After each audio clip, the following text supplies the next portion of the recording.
السلام علیکم ورحمۃ اللہ وبرکاتہ۔ اللہ سے دعا کرتے ہیں کہ آپ لوگ خیریت سے ہوں گے۔ آپ کی زندگی میں جب سے قدم رکھا ہے سکھ چین سب ختم ہو گیا۔ انجینئر کی بیگم کا فرمان۔ نبی صلی اللہ علیہ وسلم اداس کیوں لیتے تھے؟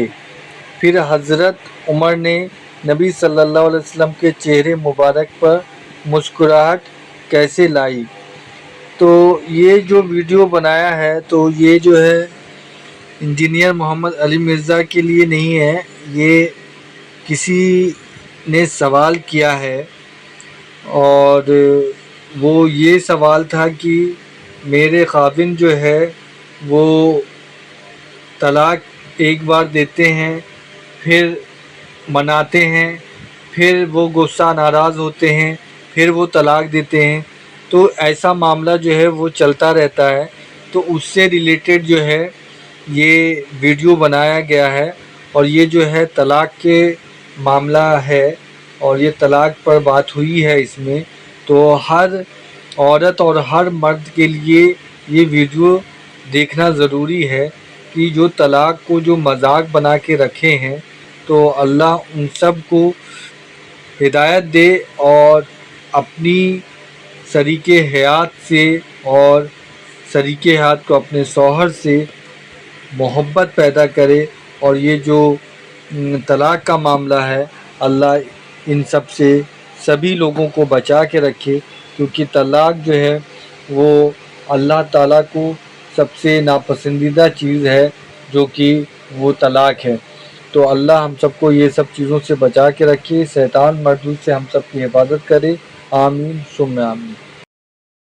ایک بھائی ہیں جو کہ شادی شدہ ہے، جب ان کی اپنی بیوی کے ساتھ لڑائی ہوتی ہے تو اپنی بیوی کو ایک دفعہ بولتے ہیں کہ تمہیں طلاق، پھر راضی ہو جاتے ہیں، دوبارہ بولتے ہیں، پھر طلاق، اس طرح وہ بھائی مختلف اوقات، لعنت ہے جی ایسے بھائی کے اوپر، بیوی گئی اس کی 3 بار تو بول چکے ہیں، بار بار بولیں، کتنی بار بولیں گے؟ یہ تو اہل حدیث کے نزدیک بھی طلاق ہو چکی ہے، کیونکہ یہ تینوں الگ الگ مجالس میں ہو چکی ہے۔ تو یہ جو طلاق والا معاملہ ہے نا، انتہائی ناپسندیدہ چیز ہے۔ ابو داؤد میں حدیث ہے، اللہ کو حلال چیزوں میں سب سے ناپسندیدہ طلاق ہے۔ کیوں؟ اس لیے کہ یہ پورے کا پورا اسلامی معاشرہ میاں بیوی کے بانڈ کے اوپر چل رہا ہے۔ طلاق کے بعد بچوں کا کیا بنے گا؟ معاشرے کے لیے ناسور ہوں گے۔ یہاں تو ستیلی مائیں بچوں کا مینٹل ماڈل بدل دیتی ہیں، اور جہاں طلاق ہو جائے وہاں آپ کیا ایکسپیکٹ کریں گے؟ یہ کیا ہوگا؟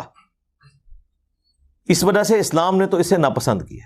سب سے بڑی چیز جس میں طلاق ہو سکتی تھی وہ بے حیائی ہے۔ تو سورہ نساء میں آیا کہ اگر عورت بے حیائی کرے تو اسے اپنے بستر سے الگ کرو، پھر بھی نہ باز آئے تو اسے مارو، لیکن مارنا اتنا نہیں ہے کہ اس کا کوئی حلیہ بگاڑ دینا ہے، چہرے پہ نہیں مارنا، یعنی جس طرح چھوٹے بچے کو ڈانٹ ڈپٹ کی جاتی ہے۔ اب وہ تو بڑا اچھا موقع تھا کہ اللہ تعالیٰ کہتا کہ ڈائریکٹ طلاق دے دو، ایسی تیسی ایسی زنانی دی، تو آخری درجے تک اوائڈ کیا جاتا ہے۔ بخاری مسلم میں حدیث ہے کہ عورت ٹیڑھی پسلی سے پیدا ہوئی ہے، اسے سیدھا کرنے کی کوشش نہ کرو، توڑ بیٹھو گے اس سے نفع حاصل کرو، اور اسے توڑنا، اسے طلاق دینا ہے، توڑ بیٹھو گے۔ نبی علیہ السلام کو اپنی بیویوں سے تکلیف نہیں اٹھانی پڑی، یہ حدیثوں میں تو بہت تفصیل سے آیا ہے، قرآن میں ہی پڑھ لیں سورہ الاحزاب کے اندر پارہ نمبر 21 کا آخری حصہ سارا ہی اس لیول تک کہ اللہ کو یہ آیات نازل کرنی پڑی، اے نبی اپنی بیویوں سے فرماؤ کہ اگر تم دنیا کا مال اور دنیا کی عیش چاہتی ہو تو آؤ میں تمہیں دے کے تو طلاق دے دیتا ہوں، اور اگر تم اللہ، اس کا رسول اور آخرت کا گھر چاہتی ہو تو اسی مفلسی کی حالت میں میرے نبی کے ساتھ فقر کی حالت میں گزارا کرو۔ تو یہ تو عورتوں سے تکلیف تو اٹھانی پڑتی ہے۔ بخاری مسلم میں حدیث ہے، نبی علیہ السلام نے فرمایا کہ عورت کی حالت ایسی ہے کہ پوری زندگی تم اس کے ساتھ حسن سلوک کرو، اور کبھی ایک دفعہ کوئی تکلیف اسے تم سے پہنچ جائے تو یہ کہتی ہے جب سے تیرے عقد میں آئی ہوں نا سکھ کا ایک دن نہیں میں نے دیکھا۔ یہ بخاری مسلم دونوں میں حدیث ہے، اور یقین کریں اس کا تجربہ بارہا ہم خود بھی کر چکے ہیں، اور جب تجربہ ہوتا ہے تو غصہ نہیں آتا، بس نکلتا ہے صدق رسول اللہ صلی اللہ علیہ وآلہ وسلم۔ آپ رسول اللہ کو یاد کیا کریں، حضور کی حدیث یاد کیا کریں، نبی علیہ السلام کو جو تکلیفیں اپنی بیویوں سے پہنچی انہیں یاد کیا کریں، تو آپ کو صبر آ جائے گا کہ میں تو شاہی کوئی نہیں۔ ہاں یہ ہر جگہ فٹ ہوتا ہے، میں تو شاید تسی بھی شاید کوئی نہیں، ٹھیک ہے نا. کمپرومائز کریں. مسلم شریف میں حدیث ہے شیطان کا تخت پانیوں پہ لگا ہوا ہے. شام کے وقت سارے چیلے آ کے اسے رپورٹ کرتے ہیں، آج فلاں گناہ کرایا، فلاں سے چوری کروا دی، فلاں سے فلاں کام کروایا. خوش نہیں ہوتا. ایک چیلا آگے کہتا ہے آج میں نے میاں بیوی کے درمیان جدائی کروا دی ہے، تو شیطان اسے گلے لگا کے ملتا ہے اور کہتا ہے تو نے اصل کام کیا ہے. جس نبی کی یہ تعلیمات ہوں اس کے ماننے والے روٹی صحیح نہ پکنے پر، سالن میں نمک کم ہونے کے اوپر غصہ کھا کے طلاق دیں، تو لعنت ہے پھر ایسے لوگوں کے اوپر جو اپنے نبی کی تعلیمات کو پش دکھائے بیٹھے میں. یہ تو نبی علیہ السلام نے تو باقاعدہ تلقین کی. بخاری مسلم میں حدیث ہے میں اپنے بعد سب سے بڑی آزمائش مردوں کے لیے عورتیں چھوڑ کے جا رہا ہوں. یہ اسپیسیفکلی میاں بیوی کے ریلیشن شپ کے اعتبار سے تھا. مسلم شریف میں حدیث ہے کوئی بھی مؤمن اپنی مؤمنہ بیوی کے ساتھ بغض نہ رکھے. مسلم شریف میں ایک اور حدیث ہے کہ دنیا برتنے کی جگہ ہے اور سب سے بہترین سرمایہ نیک بیوی ہے. نیک بیوی سے مراد مطلب آپ کیا سمجھ رہے ہیں کہ کوئی آئیڈیل ظاہر ہے؟ آپ کیا ہیں؟ یہ دیکھیں نا، لوگ اپنے آپ کو دیکھتے نہیں ہیں. اور وہ لوگ جو لڑکیوں کے کالجز کے باہر اسلامی بہنوں کی خدمت کے لیے کھڑے ہوتے ہیں، ان سے بھی آپ ذرا پوچھیں نا کہ یہ جو عورت ہے اس سے تو شادی کرے گا جس کے پیچھے باہر ہو گئے گا. لعنت بھیجو، ایسا نہیں رانی منو چاہیے. بدماش سے بدماش لوگ جی، کیسی ہو جی وہ 5 وقت نمازی ہو جی، وہ نقاب کرتی ہو جی، پردہ کر دے. تو کیا کرنا ہے؟ ہاں جوڑے تے پھر اسمانہ تے بڑے نے، لب جائے گی تیرے نال دی تنو. تو یہ دیکھیں کہ آپ جو حرکتیں کرتے ہیں نا اس کے بعد آپ یہ ایکسپیکٹ نہ کریں کہ آپ کے ساتھ وہ والے معاملات نہیں ہوں گے. آپ جس طرح کے ہیں آپ کے ساتھ ویسا ہوگا.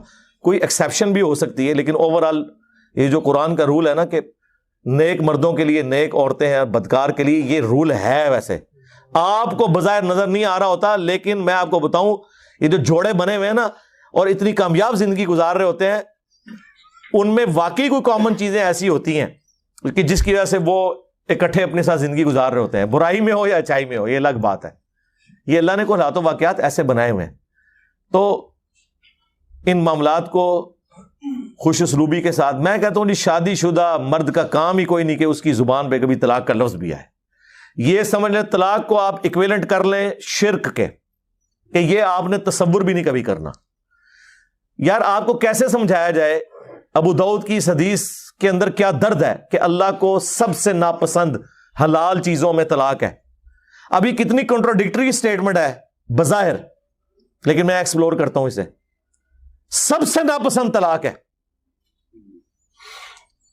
اس سے اللہ تعالیٰ کی ناراضگی کا ذرا اندازہ کر لیں. اور لیکن ساتھ کا حلال، حلال اس لیے کہا کہ بعض اوقات جینون ضرورت پڑ جاتی ہے. کوئی مرد ایسا ہے جس کے ساتھ کوئی میڈیکل ایشو ایسا ہو گیا ہے اور دھوکے سے شادی کروا دی ہے، اور مرد ہے ہی نہیں تھا، تو ظاہر اب طلاق والا معاملہ ہوگا. کوئی مرد اتنا فنیٹک ہے کہ اپنی عورت کو وہ اذیتیں دیتا ہے، تو اب اسے اپنی جان بخشی کے لیے یا تو جان بچا لے یا اپنا گھر بچا لے، مجبوراً طلاق لینی پڑتی ہے. حلال اسے اس لیے رکھا گیا ایز اے لاسٹ ریزارٹ. بعض اوقات طلاق کی ضرورت پڑ جاتی ہے، ورنہ تو عورتیں غلام ہوتی مردوں کی. اگر طلاق دینا جائز نہ ہوتا یا طلاق لینا یا خلا لینا جائز نہ ہوتا، یہ تو غلام بنا کے رکھتے ہوئے جس کے ہاتھ بھی آ گئی تو آپ جس طرح جانور پالا ہوا ہے زنجیر کے ساتھ وہ اس کی غلامی رہے گی. تو یہ اللہ نے اجازت دی. اس سے مراد یہ نہیں ہے کہ جو ناجائز طلاقیں دی جا رہی ہیں وہ اللہ تعالیٰ نے ان کو حلال قرار دیا ہوا ہے، نہیں. جامعہ ترمذی میں حدیث ہے جس عورت نے بغیر وجہ کے طلاق لی جنت کی خوشبو بھی نہیں پائے گی. اسے وائس ورثہ بھی کر لیں. ہاں یہ نہ سمجھے کہ یہ عورت کے لیے ہے. یہ نہیں ہے کہ قرآن میں جتنے مردوں کے لیے سیکھے آئے ہیں تو عورتیں مبرہ ہیں اس سے.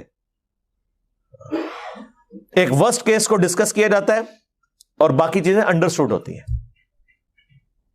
تو مرد و عورت کا ریلیشن شپ یہ بہت غیر معمولی ہے. جامعہ ترمذی میں حدیث ہے تم نے کوئی بھی محبت کرنے والے دو میاں بیوی سے بڑھ کے نہیں دیکھے ہوں گے.